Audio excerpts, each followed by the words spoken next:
mahasiswa dalam hal ini sebagai peserta sosialisasi, karena tidak hanya bisa dianggap sebagai voter biasa, tetapi saya istilahkan sebagai back voter.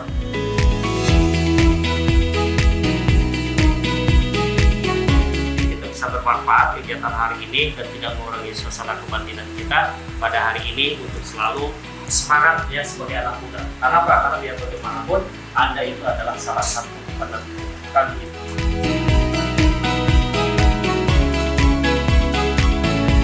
Semua masyarakat Jawa Barat yang sudah memenuhi syarat sebagai pemilih, maka boleh datang ke TPS untuk menentukan pilihan.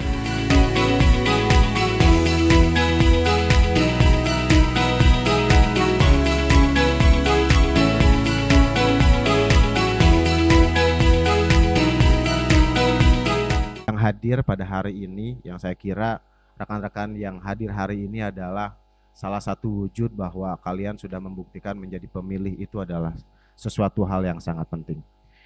Baik teman-teman, sebetulnya substansi daripada sosialisasi hari ini adalah bagaimana lalu masyarakat, teman-teman mahasiswa ini bisa tahu berkenaan dengan kapan sih pelaksanaan pilkada itu kan itu. Jadi pilkada itu dilaksanakan pada tanggal 27 November tahun 2024. Tadi Pak Ilham sedikit sudah menyampaikan. Ada yang berbeda tentang pilkada hari ini, yaitu tentang keserentakannya. Jadi se-Indonesia dilaksanakan pada tanggal, bulan, dan tahun yang sama. Jadi beda dengan pemilu kemarin, kan begitu? Ada yang tanggal dan tahunnya berbeda. Kalau sekarang itu serentak. Semuanya dilakukan pada tanggal 27 November tahun 2024. Nah teman-teman, bahwa bicara tentang bagaimana nanti pemilih ke TPS bukan hanya persoalan ya tadi, bukan hanya persoalan teman-teman bisa datang ke TPS pada tanggal 27 November tahun 2024.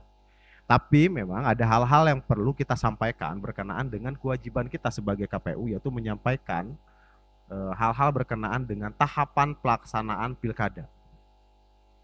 Nah, Provinsi Jawa Barat tentu mempunyai kewajiban, Provinsi Kabupaten juga mempunyai kewajiban untuk menyampaikan pesan kepada masyarakat Jawa Barat berkenaan dengan tahapan pilkada itu ada apa saja. Begitu. Bisa dilanjut slide-nya kan? Lanjut. Nah, ini Pak Dokter nanti menyampaikan. Terus. Terus. Nah, oke. Teman-teman, kita penyelenggara pemilu itu di dalam undang-undang, dalam pelaksanaannya berasaskan langsung, umum, bebas, rahasia, jujur, dan adil. Yang ini tidak asing teman-teman dengar ya. Kalau disingkat jadi luber, jurdil. Nah langsung itu apa? Nah masyarakat memilih secara langsung, artinya teman-teman ketika nanti datang ke TPS itu tidak bisa diwakilkan. Jadi harus langsung datang ke TPS, tidak boleh diwakilkan. Lalu umum. Nah, umum ini jadi semua warga negara Indonesia ini mempunyai hak yang sama. Ya, tanpa membedakan sara, jenis kelamin, pekerjaan dan lain-lainnya. Jadi sifatnya umum. Semua masyarakat Jawa Barat yang sudah memenuhi syarat sebagai pemilih maka boleh datang ke TPS untuk menentukan pilihannya. Lalu bebas. Nah, semua warga Jawa Barat ini bebas menentukan pilihannya sesuai dengan hati nurani. Ya, sesuai dengan apa yang menjadi keinginan warga masyarakat. Pemimpin yang seperti apa sebetulnya yang kita inginkan itu. Jadi bebas. Adil.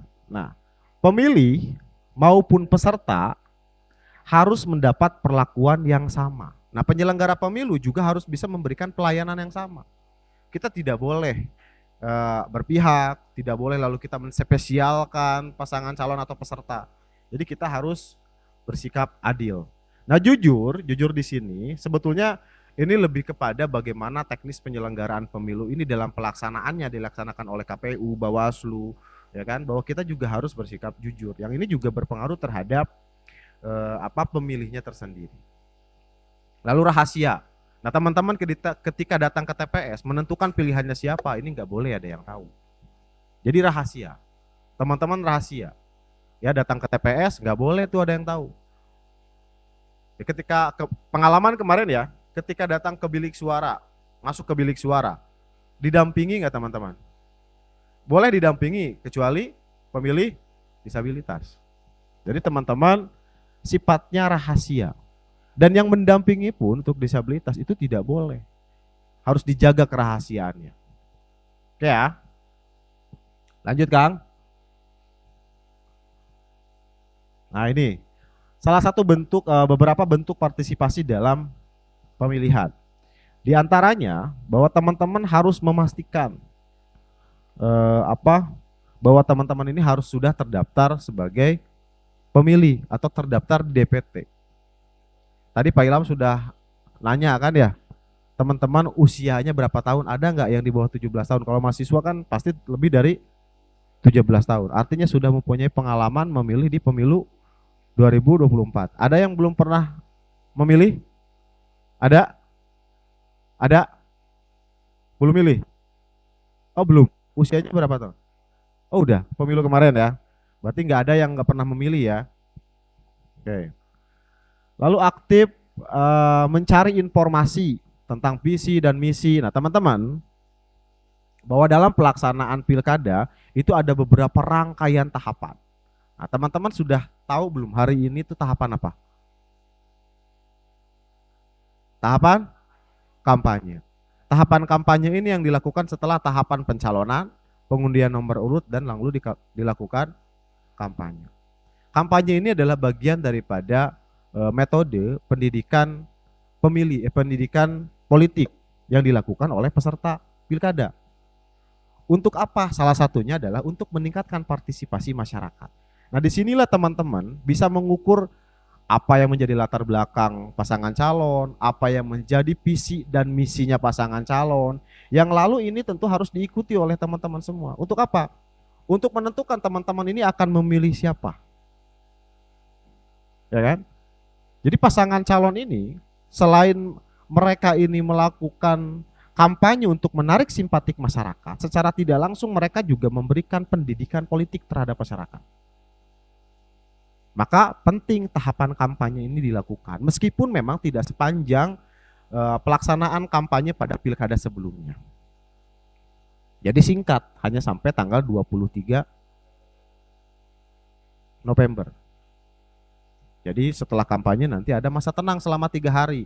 Nah setelah masa tenang baru masuk ke hari H. Oke ya. Jadi hari ini adalah tahapan kampanye. Setelah kampanye masa tenang. Setelah masa tenang baru pencoblosan. Oke ya. Lanjut aja Kang. Nah ini beberapa rangkaian tahapan. Tadi bahwa ini bukan persoalan kami mengajak masyarakat hanya datang ke TPS pada tanggal 27 November. Tapi bagaimana caranya dalam sosialisasi ini dengan tema pendidikan pemilih tentu bisa memberikan pengetahuan atau informasi. Apa saja sih tahapan pilkada? Kan begitu. Rangkaiannya banyak, bukan hanya persoalan teman-teman KPU dan Bawaslu itu melaksanakannya 27 November saja, tidak.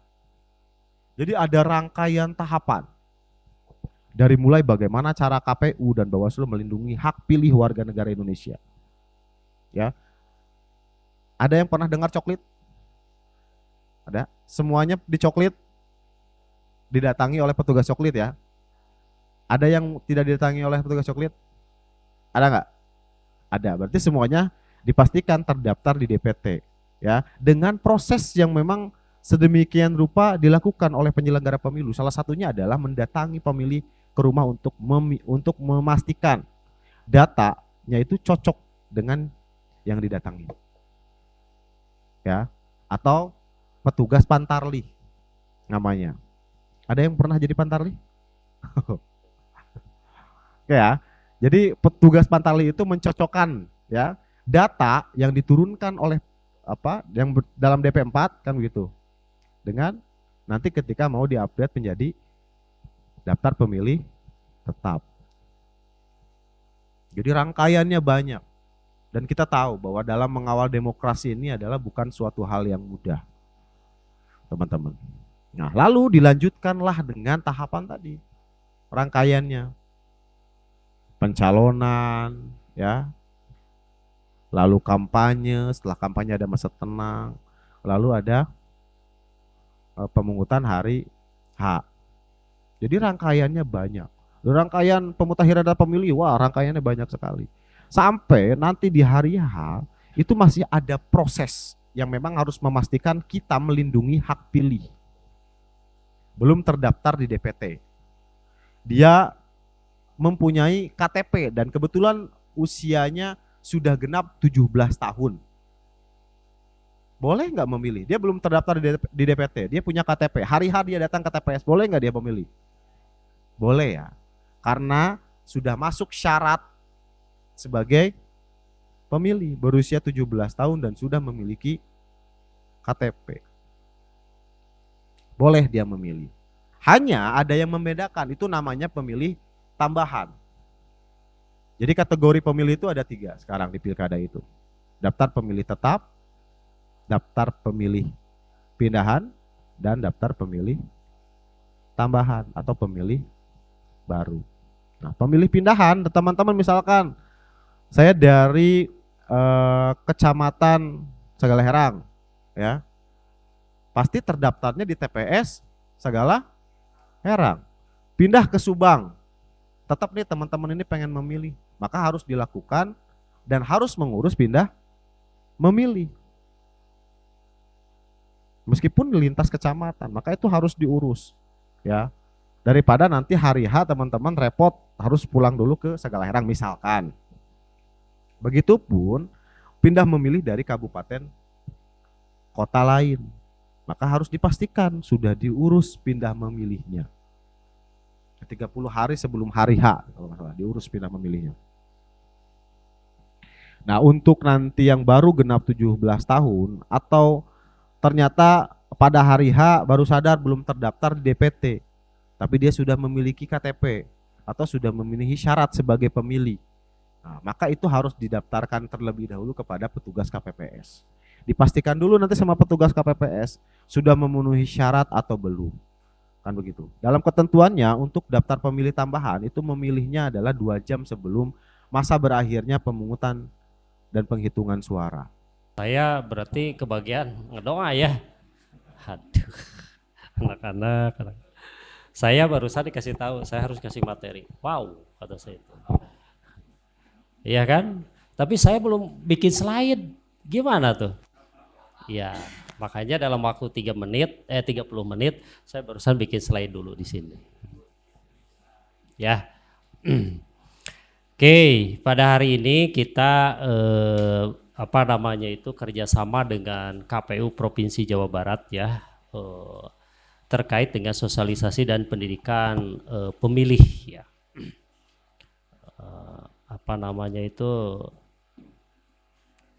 untuk pemilihan kepala daerah, baik itu provinsi maupun kabupaten, ya kan begitu.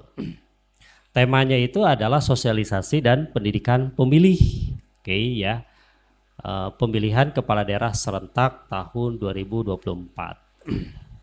Saya mengatakan begini, pemilu 2024 pemilihan ya, dulu itu pilkada kan. Dulu itu istilahnya itu ada pemilu kada, ada pilkada, sekarang itu adalah pemilihan. Nah, kalau saya nyebut pilkada nggak apa-apa ya, dikolaborasikan saja. Maksudnya adalah pemilihan. Tapi lebih mengena kalau pilkada kan begitu ya. Itu. Ya, walaupun dalam undang-undang pemilihan. Pilkada di 2024 adalah pilkada yang luar biasa. Kenapa? Karena dilakukan tidak biasa-biasa saja. Kenapa disebut tidak biasa-biasa saja? Karena dilakukan secara serentak di seluruh Indonesia, ya kan itu. Jadi bapernya juga serentak nanti itu. Ada bapernya nanti itu kan itu, ya di pilkada sekarang itu. Tapi serentak. Jadi artinya bahwa Kita nanti di tanggal berapa? 27 November ya akan melakukan yang namanya pemilihan kepala daerah. Baik itu tingkat provinsi Jawa Barat ya kalau kita maupun di Kabupaten Subang. Ya, saya mencatat bahwa sekarang hari apa ya? Selasa ya.